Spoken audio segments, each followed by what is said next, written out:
നമസ്കാരം. Aroor vision news ചാനലിലേക്ക് സ്വാഗതം. അരൂർ സൗത്ത് പെട്രോൾ പമ്പിൽ നിയന്ത്രണം തെറ്റിയ കാർ പാഞ്ഞുകയറി ഫ്യൂവൽ ഡിസ്പെൻസർ മെഷീൻ തകർക്കുകയും 2 വനിതാ ജീവനക്കാർക്ക് പരിക്കേൽക്കുകയും ചെയ്തു. കഴിഞ്ഞ ദിവസം വൈകുന്നേരം 4 മണിയോടെയായിരുന്നു സംഭവം. അപകടത്തിന്റെ വിശദാംശങ്ങൾ. KL 32G 7884 എന്ന നമ്പറിലുള്ള മാരുതി സെലേറിയോ കാറാണ് അപകടത്തിൽപ്പെട്ടത്. പെട്രോൾ നിറച്ച ശേഷം കാർ മുന്നോട്ടെടുക്കുമ്പോഴാണ് നിയന്ത്രണം വിട്ട് പമ്പിലേക്ക് ഇടിച്ചു കയറിയതെന്ന് ജീവനക്കാർ പറയുന്നു. ഇടിയുടെ ആഘാതത്തിൽ ഫ്യൂവൽ ഡിസ്പെൻസർ മെഷീൻ പൂർണ്ണമായും തകർന്നു. പരിക്കേറ്റവർ.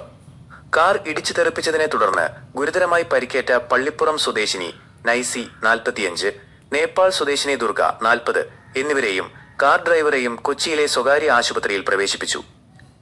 അപകടത്തെക്കുറിച്ച് കൂടുതൽ വിവരങ്ങൾ ലഭ്യമാകുന്ന മുറയ്ക്ക് അറിയിക്കുന്നതാണ്.